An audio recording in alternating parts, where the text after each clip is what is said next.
Hi friends, welcome to market pulse Telugu. Monday Nifty analysis ఒకసారి చూద్దాం. అలాగే మన లెవెల్స్ ఉన్నాయి కదా, ఈరోజు మనకి మన లెవెల్స్ దగ్గర ఎంట్రీస్ వచ్చాయా లేదా చూసి మండే అనాలిసిస్కి మూవ్ అవుదాం. సో ఈరోజు మనం నిఫ్టీ చూసుకున్నట్లయితే నియర్లీ 2% వరకు అప్ సైడ్ మూమెంట్ ఇవ్వడం జరిగింది. సో వెరీ స్ట్రాంగ్గా మనకి నిఫ్టీ క్లోజ్ అవ్వడం జరిగింది. మనకి ఏదైతే 23,620 రెసిస్టెన్స్ లెవెల్ అనుకున్నామో అక్కడే మార్కెట్ కన్సాలిడేట్ అయ్యి క్లోజ్ అవ్వడం జరిగిందండి. ఎప్పుడైతే మనకి మార్కెట్ హయ్యర్ లెవెల్లో కన్సాలిడేట్ అవుతుందో దట్ మీన్ మనకి ఇంకా బుల్లిష్ మూమెంటం అనేది కంటిన్యూ అవ్వడానికి ఫర్దర్గా కూడా మనకి ఛాన్స్ ఎక్కువగా ఉంటుంది, హయ్యర్ ప్రాబబిలిటీ అనేది ఉంటుంది.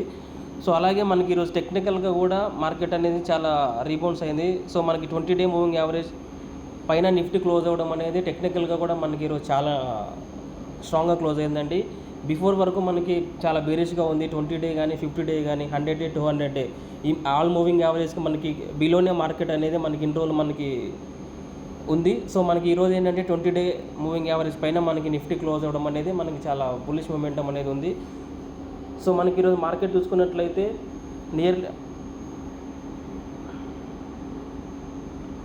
మనకి 23,450 అండి. నియర్లీ ఇక్కడ మనకి అప్ సైడ్ మూమెంట్ 23,450 దగ్గర మనకి మార్కెట్ అనేది ఓపెన్ అవ్వడం జరిగింది. ఓపెన్ అయిన దగ్గర నుంచి మనకి నియర్లీ 23,328 మనం ఏదైతే సపోర్ట్ అనుకున్నామో ఇక్కడ వరకు మనకి మార్కెట్ వచ్చి అక్కడ నుంచి రీబౌన్స్ అనేది చాలా స్ట్రాంగ్గా జరిగింది. సో మనకి ఎప్పుడైతే మన సపోర్ట్ లెవెల్ వచ్చిన తర్వాత ఇక్కడ నుంచి మనము ఈ రెడ్ క్యాండిల్ ఏదైతే ఉందో దీని తర్వాత మనకి ఏదైతే గ్రీన్ క్యాండిల్ ఉందో ఇక్కడ మనం ఎంట్రీ ప్లాన్ చేసుకోవడం అనేది జరిగిందండి. సో మనకి స్టాప్ లాస్ కూడా మనకి బఫర్ జోన్ నియర్లీ 20-30 పాయింట్స్ మనం ఏదైతే మనం ఒక ఎంట్రీ తీసుకుంటామో రిస్క్ టు రివార్డ్ అనేది మనకు రిస్క్ కొంచెం ఇవ్వాలండి. అలాంటప్పుడు రివార్డ్ కూడా మనం అలానే ఎక్స్పెక్ట్ చేయాలి. సో మనకి ఇక్కడ గ్రీన్ క్యాండిల్ ఎప్పుడైతే మనకు క్లోజ్ అయిందో రెడ్ క్యాండిల్ పక్కనే మీరు ఇక్కడ స్టాప్ లాస్ పెట్టుంటే ఇక్కడ మనకి స్టాప్ లాస్ హిట్ అవుతుంది. సో ఇక్కడ మనకి స్టాప్ లాస్ హిట్ అవుతుంది. సో మనకి ఎక్కడైతే మనం ఎంట్రీ తీసుకుంటామో ఎంట్రీ తీసుకున్న దగ్గర నుంచి బఫర్ జోన్ నిఫ్టీ అయితే నియర్లీ ఒక 20-25 పాయింట్స్ లేదా 30 పాయింట్స్, బ్యాంక్ నిఫ్టీ అయితే 60-80 పాయింట్స్, సెన్సెక్స్ నియర్లీ 80-100-110 పాయింట్స్. మనం అలా ఎప్పుడైతే మనకి స్టాప్ లాస్ ఎప్పుడైతే మనం ఫ్లెక్సిబుల్గా ఇవ్వగలుగుతామో అలానే ఎక్కువ కాదండి, ఎప్పుడైతే మనం స్టాప్ లాస్ ఫ్లెక్సిబుల్గా ఇవ్వగలుగుతామో మనకి స్టాప్ లాస్ హంటింగ్ అనేది మనకు చాలా తక్కువగా ఉంటుంది. సో మనం ప్రొటెక్ట్ చేసుకోగలుగుతాము. సో ఈరోజు చూసుకున్నట్లయితే మనం ఇక్కడైతే మనం ఎంట్రీ ప్లాన్ చేసినప్పుడు మనకు ఎప్పుడైతే అప్సైడ్ మూమెంటం ఇచ్చి అగైన్ రివర్సల్ అయ్యి ఆ సపోర్ట్ లెవెల్ని బ్రేక్ చేసి అగైన్ మార్కెట్ పైకి వెళ్ళడం జరిగింది. సో ఎవరైతే ఇక్కడే మనకి ఎంట్రీ ప్లాన్ చేసిన తర్వాత ఇక్కడే మనకి స్టాప్ లాస్ పెడతారో ఇక్కడ స్టాప్ లాస్ అనేది హిట్ అవుతుందండి. సో మనకి మార్కెట్లో ఎప్పుడైనా బుల్లిష్ మూమెంటం కాదు, ఎప్పుడైతే మనకి మార్కెట్లో ఒక గుడ్ న్యూస్ కానీ పాజిటివ్ మూమెంట్ ఎప్పుడైతే ఉంటుందో మనకి మార్కెట్ ఇక్కడ ఓపెన్ అవ్వగానే అక్కడ నుంచి అప్ సైడ్ మూమెంటం చేయదండి. సో ఇక్కడ చాలామంది ఇక్కడ ఒక గ్రీన్ క్యాండిల్ పడగానే ఇక్కడ నుంచి ఎంట్రీ ప్లాన్ చేస్తారు. సో మనం ఏంటంటే అక్కడ నుంచి అది చాలా బిగ్ మిస్టేక్ అవుతుంది. సో మనకి మార్కెట్ ఎప్పుడైతే ఒక 100 కానీ 200 అబోవ్ అంటే 200 పాయింట్స్ మన గ్యాప్ అప్ ఓపెన్ అవుతుందో సో అక్కడ నుంచి స్లైట్లీ మనకి స్టార్టింగ్లో మనకి ప్రాఫిట్ బుకింగ్ రావడానికి ఛాన్స్ ఎక్కువగా ఉంటుంది. సో మనకి ఇక్కడ నుంచి ప్రాఫిట్ బుకింగ్ వచ్చిన తర్వాత మనకి నియర్లీ మనం ఏదైతే సపోర్ట్ జోన్ అనుకున్నామో అక్కడ నుంచి మాత్రమే మనం ఎంట్రీ ప్లాన్ చేయాలి. సో మనం ఇక్కడ ఎంట్రీ ప్లాన్ చేసి ఒక 20-30 నిఫ్టీ పాయింట్స్ మనం ఇక్కడ స్టాప్ లాస్ పెట్టుంటే మనకి ఇక్కడ స్టాప్ లాస్ హిట్ అయ్యే ప్రాబిలిటీ అనేది చాలా తక్కువ. సో ఇక్కడ నుంచి నియర్లీ చూడొచ్చు మనకి 300 పాయింట్స్ అబోనే మనకి నిఫ్టీ అనేది మూవ్ అయింది.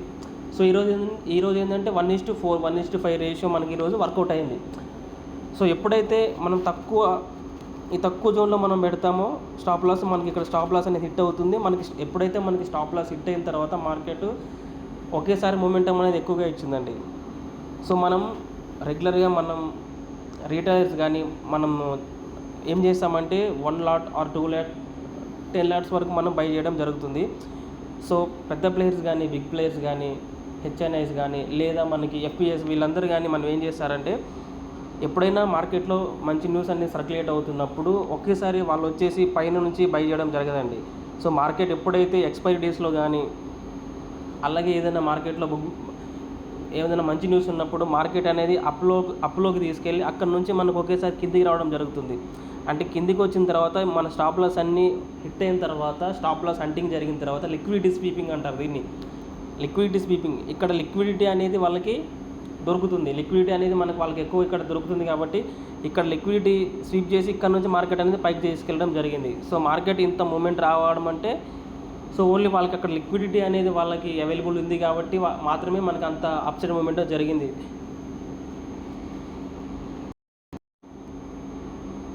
సో ఎప్పుడైనా మనకు ఒక సపోర్ట్ లెవెల్ దగ్గర సపోర్ట్ లెవెల్ ఉందంటే మార్కెట్ ఇక్కడ వరకు వచ్చి ఈ లెవెల్ ఉంది, ఇక్కడ నుంచే మార్కెట్ పైకి వెళ్తుంది ఎక్స్పెక్ట్ చేయొద్దండి. మనకి ఎప్పుడైతే ఒక సపోర్ట్ లెవెల్ మార్కెట్లో మంచి న్యూస్తో నడుస్తున్నప్పుడు ఎప్పుడైతే ఒక సపోర్ట్ లెవెల్ బ్రేక్ అయ్యి ఆ తర్వాత ఎగైన్ రివర్సల్లో పైకి వెళ్తుందో ఆ సపోర్ట్కి మనం ఇంకొంచెం స్ట్రెంత్ యాడ్ చేసుకోవచ్చు. సో మనకు అదేవిధంగా ఎప్పుడైతే రెసిస్టెన్స్ లెవెల్లో ఎప్పుడైతే మార్కెట్ మనకి బేరిష్గా మార్కెట్ ఉన్నప్పుడు రెసిస్టెన్స్ లెవెల్లో ఎప్పుడైతే ఆ రెసిస్టెన్స్ లెవెల్ బ్రేక్ అయ్యి ఎగైన్ రివర్స్ అయ్యి ఇక్కడ రెడ్ క్యాండిల్ పడితే మనం అక్కడ నుంచి సెల్స్ ప్లాన్ చేసుకోవచ్చు. సో ఏంటంటే ఇదంతా లిక్విడిటీ స్వీపింగ్ అండి. మనకి ఎప్పుడైతే లిక్విడిటీ ఎక్కువ కావాలనుకున్నప్పుడు మనం ఇలా ఇక్కడ బై చేసినప్పుడు ఇలా మనం ఇక్కడ బై చేస్తాం రిటైలర్. సో పెద్ద ప్లేయర్స్ ఎవరు ఇక్కడ బై చేయరు. వాళ్ళకి ఎక్కడైతే సపోర్ట్ ఉన్న దగ్గరికి వచ్చి అక్కడ లిక్విడిటీ స్వీపింగ్ చేసిన తర్వాత స్టాప్ లాస్ హిట్ చేసి స్టాప్ లాస్ హిట్ అయిన తర్వాత అక్కడ నుంచి పైకి తీసుకోవడం జరుగుతుంది. సో ఈ ట్రాప్లో మనం పడకుండా ఉండాలంటే మనకి ఇక్కడైనా మనం ఎంట్రీ తీసుకోవచ్చు, లేదా మనకి ఇక్కడ మనం ఎంట్రీ తీసుకోవచ్చు, లేదా మనకి మార్కెట్ పైకి వెళ్ళి ఎగైన్ రివర్స్ అవుతుంది. రివర్స్ అయిన తర్వాత ఎగైన్ ఇక్కడ మనకి సపోర్ట్ బ్రేక్ చేసి పైకి వెళ్తున్నప్పుడు ఇక్కడ గ్రీన్ క్యాండిల్ ఉంది కదా, ఓకే, ఈ గ్రీన్ క్యాండిల్ దగ్గర మనం ఎంట్రీ ప్లాన్ చేస్తాం. ఇక్కడ స్టాప్ లాస్ పెట్టేస్తాం. సో మనకి ఎగైన్ మార్కెట్ రివర్స్ అయినా కూడా మన స్టాప్ లాస్ అనేది హిట్ అవ్వడం మోస్ట్లీ జరగదు. సో ప్రాబిలిటీ అనేది మనకి 1:2 రేషియో కానీ 1:3 రేషియో కానీ మనకి ప్రాబిలిటీ అనేది చాలా ఎక్కువగా ఉంటుంది. సో ఈరోజు మనకి మార్కెట్ చూసుకున్నట్లయితే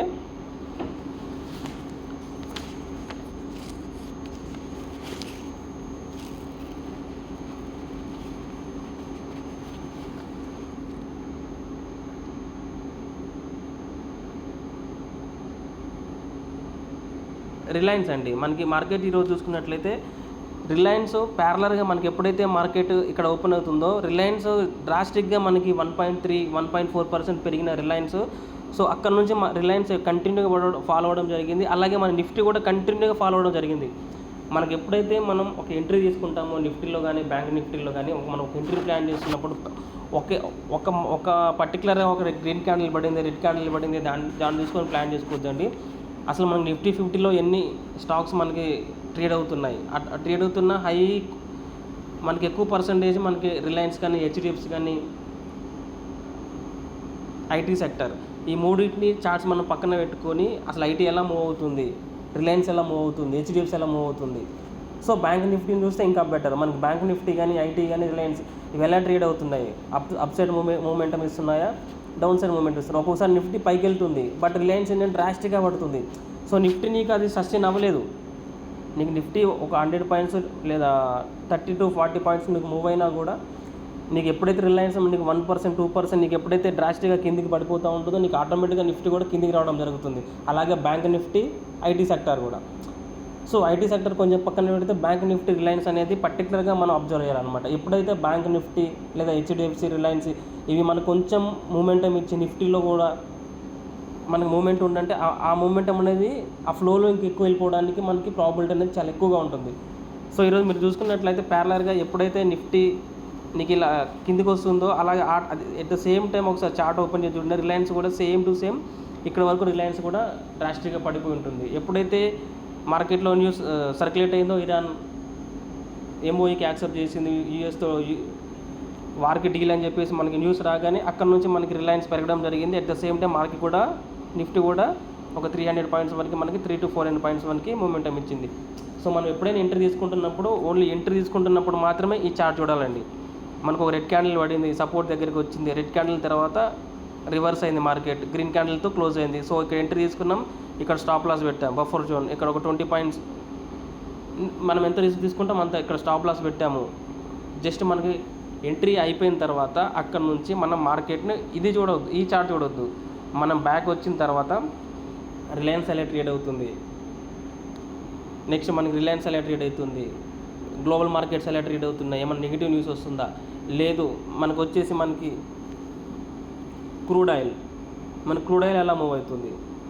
మన రీసెంట్ టైంలో క్రూడ్ ఆయిల్ చూసుకున్నట్లయితే మనకి ప్యారలర్గా మనకి క్రూడ్ ఆయిల్ ఫాలో అవుతుంటే నిఫ్టీ పెరుగుతూ ఉంటుంది, అదే నిఫ్టీ డౌన్లో ఉంటే క్రూడ్ ఆయిల్ పెరుగుతూ ఉంటుంది. సో మనకి ఏంటంటే ఒకసారి ఎంట్రీ తీసుకున్న తర్వాత ఎలాగో స్టాప్ లాస్ అక్కడ పెట్టాం, ప్లేస్ చేసాం. సో దాన్ని ఇంకా మనం కంటిన్యూగా చూడాల్సిన అవసరం లేదు. జస్ట్ ఒక 2 minutes గ్యాప్ ఇచ్చేసి మనకి ఫర్దర్గా మనకి ఏదైతే మనకి ఇన్ఫర్మేషన్ ఉంది మనం దాన్ని హోల్డ్ చేయాలంటే మనకి స్ట్రెంత్ కావాలంటే ఓకే, రిలయన్స్ పెరుగుతుంది, హెచ్డిఎఫ్సి పెరుగుతుంది, క్రూడ్ ఆయిల్ పడుతుంది ప్యారలర్గా, గ్లోబల్ ఇండిసెస్ అన్నీ పాజిటివ్గా ఉన్నాయి, యూఎస్ ఫ్యూచర్స్ కానీ ఆఫ్టర్నూన్ 12:30 ఆ టైంలో మనకి ఏంటంటే మనకి యూరోపియన్ మార్కెట్స్ ఓపెన్ అవుతాయి, అవి కూడా పాజిటివ్ ఓపెన్ అయ్యాయి. ఓకే, మనకి ఏంటంటే మనం తీసుకునే ఎంట్రీకి సపోర్ట్ అనేది ఇంకా ఎక్కువ దొరుకుతుంది. సో మనం ఒక ఎంట్రీ తీసుకున్నాము, ఓన్లీ ఆ చార్ట్ చూసుకుంటూ అలానే చార్ట్ చూసుకుంటూ ఇక్కడ ఎంట్రీ తీసుకున్నాం, పెరుగుతుందా, జస్ట్ కొంచెం వరకుగానే క్లోజ్ చేయడం, కొంచెం తగ్గగానే, అలా కాకుండా మనం ఎప్పుడైతే ఎంట్రీ తీసుకుంటామో ఎంట్రీ తీసుకున్న తర్వాత మన ఎంట్రీని హోల్డ్ చేయాలంటే, దాన్ని ఇంకా స్ట్రెంథెన్ చేయాలంటే మనం దాన్ని కొంచెం అబ్జర్వ్ చేయాలి.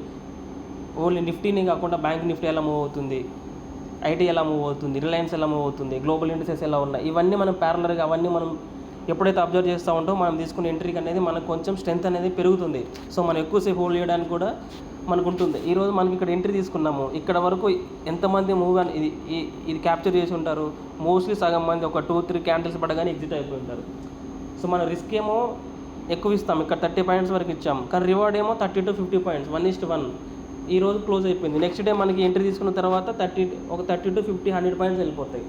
సో నీకు ఈరోజు ఒక 3,000 ప్రాఫిట్ వస్తే రేపు 5,000 లాస్ ఇచ్చేసి వెళ్ళిపోతావు. సో అలా కాదండి, మనకి ఈరోజు ఎప్పుడైతే నీకు ఒక 30 పాయింట్స్ అంటే నియర్లీ ఒక 18,000-2,000 నీకు లాస్ వచ్చిందో, నీకు ప్రాఫిట్ వచ్చినప్పుడు 3,000 to 5,000 అలాంటి ట్రేడ్ ఉన్నప్పుడు మాత్రమే మీరు తీసుకోవాలి. ఈరోజు ఇక్కడ చూడండి, నీకు ఇక్కడ మార్కెట్ దగ్గర సపోర్ట్ తీసుకుంది, పైకి వెళ్ళింది, ఎగైన్ రివర్స్ అయింది, ఎగైన్ ఇక్కడ నీకు మార్కెట్ ఇక్కడ గ్రీన్ క్యాండిల్ క్లోజ్ అయింది, ఇది ఒక పర్ఫెక్ట్ ఎంట్రీ. సో నువ్వు ఇక్కడ ఎంట్రీ తీసుకుంటావు, ఇక్కడ స్టాప్ లాస్ పెడతావు, నీకు 1:3 రేషియో వర్కౌట్ అవుతుంది.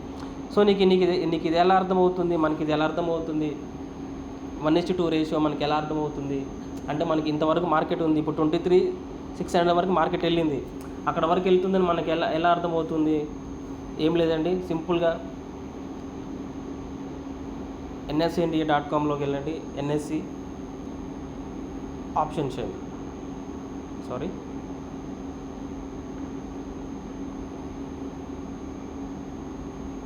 సో ఇది చూడండి ఆప్షన్ చైన్, ఇక్కడ నుంచి చూడండి, మనకి ఇక్కడ మిగతా అవన్నీ ఏం అవసరం లేదు, అన్నీ ఇగ్నోర్ చేయండి. OI, change in OI, volume, IV, implied volatility, LTP, last traded price, change in OI, bid quantity, bid ask quantity, strike, ఇవన్నీ వదిలేసేయండి. మనకు కావాల్సిన ఓన్లీ 2 ఓఐ, చేంజ్ ఇన్ ఓఐ.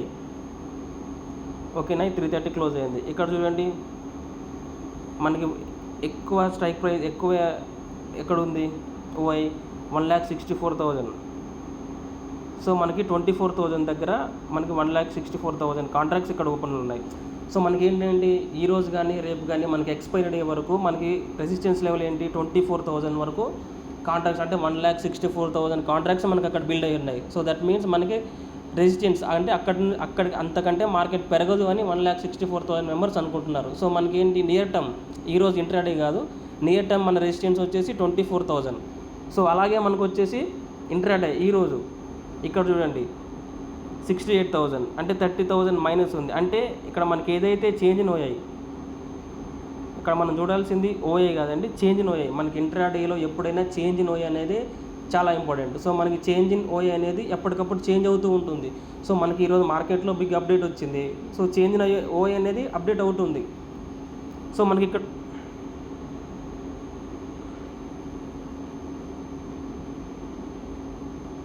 చూడండి, మనకి 30,000 మెంబర్స్ ఎగ్జిట్ అయ్యి వెళ్ళిపోతున్నారు. ఇక్కడ మొత్తం చూస్తే మీరు ఇక్కడ మైనస్లో ఉంది, -37,000, -76,000, -13,391. సో ఇలా ఎందుకుందంటే, ఇక్కడ ఎవరైతే మార్కెట్ పడుతుంది అని ఎవరైతే ఇక్కడ కాంట్రాక్ట్ తీసుకున్నారో, ఎవరైతే ఇక్కడ షార్ట్ చేసి పెట్టారో, సో వాళ్ళందరూ ఎగ్జిట్ అవుతున్నారు. సో దట్ మీన్ ఏంటి, అందరూ ఎగ్జిట్ అయిపోతున్నారు. అంటే మార్కెట్ పెరుగుతుంది కాబట్టి మార్కెట్లో ఒక పాజిటివ్ న్యూస్ ఉంది, ఇక్కడ అందరూ ఎగ్జిట్ అయ్యి వెళ్ళిపోతున్నారు. సో మనం ఇక్కడ చూసుకున్నట్లయితే 23,600. సో మనకి నియర్ టర్మ్ అంటే మనకి ఈరోజు ఇంట్రాడే మనకి రెసిస్టెన్స్ ఏంటి, 23,600. మనకి మార్కెట్ వచ్చేసి ఎక్కడ క్లోజ్ అయింది, 23,600. సో మనం ఆప్షన్ చైన్లోకి వచ్చి అలాగే సపోర్ట్ చూసుకున్నట్లయితే మనకి ఇక్కడ చూడండి ఓఐ, చేంజ్ ఇన్ ఓఐ చూసుకున్నట్లయితే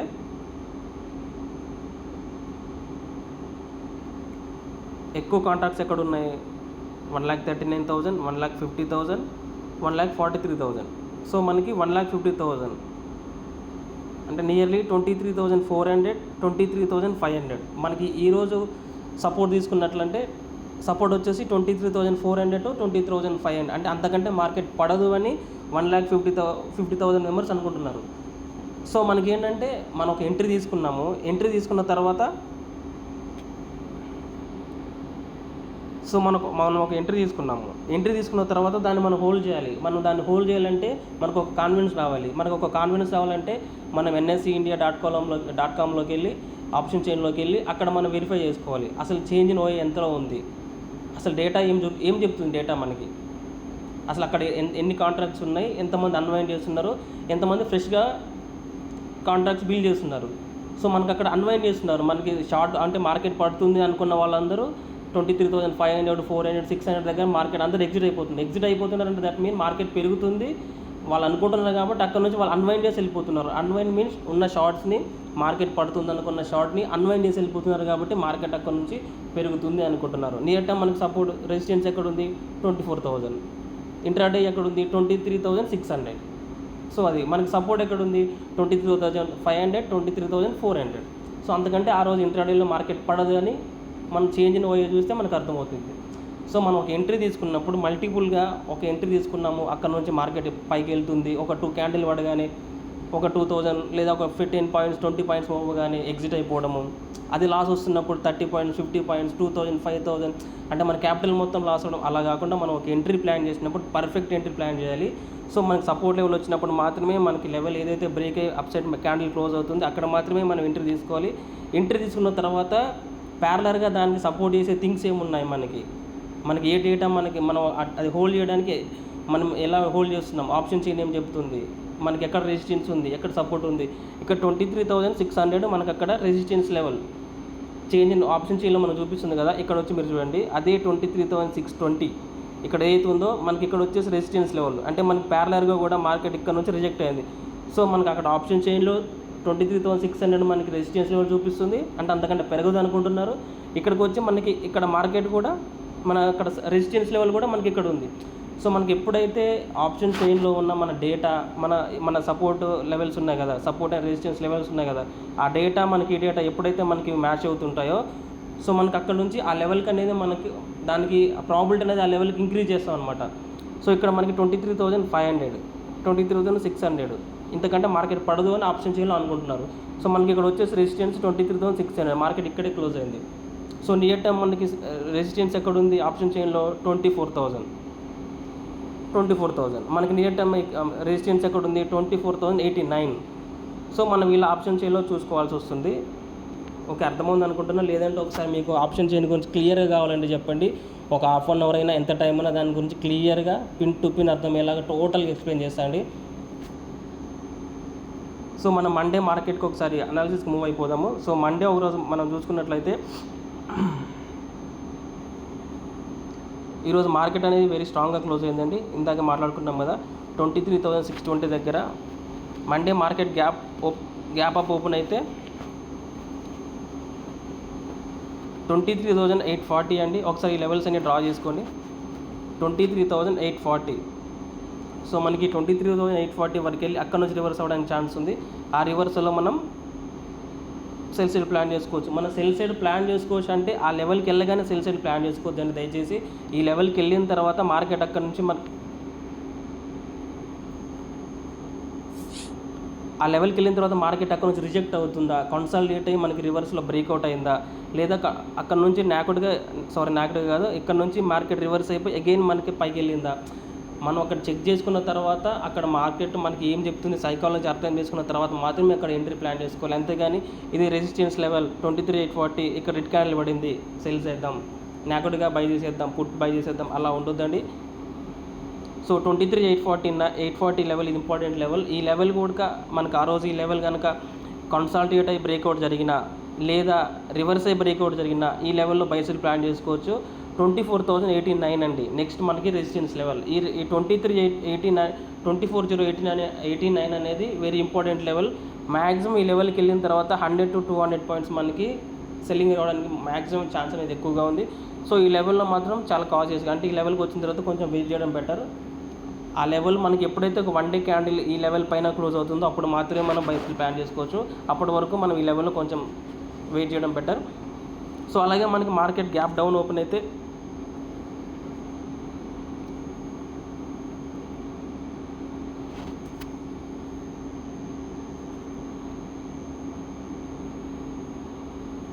మనకి మార్కెట్ గ్యాప్ డౌన్ ఓపెన్ అయితే 23,518 అండి. ఇక్కడ నుంచి బై సెల్ ప్లాన్ చేసుకోవచ్చు.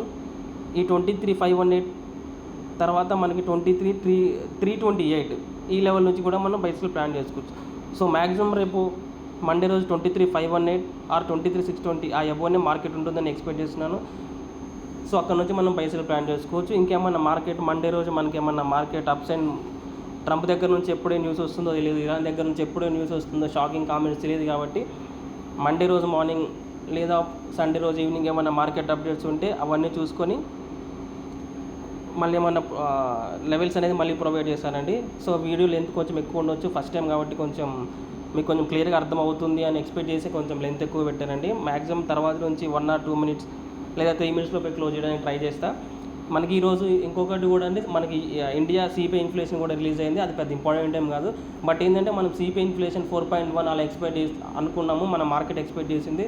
దానికంటే బిలోనే మనకి 3.9 అనుకుంటా ఆ రేంజ్లో వచ్చింది. బిఫోర్ కంటే ఎక్కువే వచ్చింది, బట్ మార్కెట్ ఎక్స్పెక్ట్ చేసింది కూడా ఎక్కువ. ఎందుకంటే మనకి ఫ్యూయల్ ప్రైజెస్ కానీ, మనకి క్రూడ్ ఆయిల్ పెరగడం కానీ ఈ మధ్య ఎక్కువ ఉంది కదా. సో దానివల్ల మనకు మార్కెట్ ఎక్స్పెక్ట్ చేసింది 4.1, మనకు వచ్చింది 3.9. బిఫోర్ వచ్చేసి ఐ థింక్ 3.4 అనుకుంటా. సో మనకి సిపిఐ ఇన్ఫ్లేషన్ కూడా మనకి తక్కువగా వచ్చింది, అంటే ఇన్ఫ్లేషన్ తక్కువ ఉంది కాబట్టి మనకి మార్కెట్లో ఇంకొంచెం పాజిటివిటీ అనేది పెరగడానికి ఛాన్స్ ఎక్కువగా ఉంది. సో నాకుడిగా మాత్రం బై చేయకండి.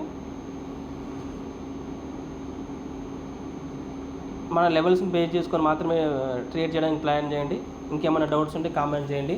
మీకు ఇంతకంటే మంచి కంటెంట్ కావాలి అనుకుంటే, A to Z కంటెంట్ కావాలనుకుంటే మాత్రం లైక్ చేయండి, సబ్స్క్రైబ్ చేయండి. సో బెల్ ఐకాన్ అనేది మీరు ఎనేబుల్ చేయండి. సో మీకు ప్రతి నోటిఫికేషన్ వస్తుంది. ఎవ్రీడే మీకు లెవెల్స్ అప్డేట్ చేయడం జరుగుతుంది. ఎవ్రీ టెక్నికల్ అనాలిసిస్ కానీ, మనకి ఇండికేటర్స్ కానీ, బెస్ట్ ఇండికేటర్ కానీ, లేదా మనకి మీకు ఒక రోజు ఒక చార్ట్లో మనం ఎలా అనాలిసిస్ చేయాలి, ఒక ట్రేడ్ తీసుకోవాలంటే అసలు మనం ఎలా అనాలిసిస్ చేయాలి, ఎవ్రీ వీడియో మీకు అనేది అప్డేట్ చేయడం జరుగుతుంది. సో ఫాలో అవ్వండి. Thank you.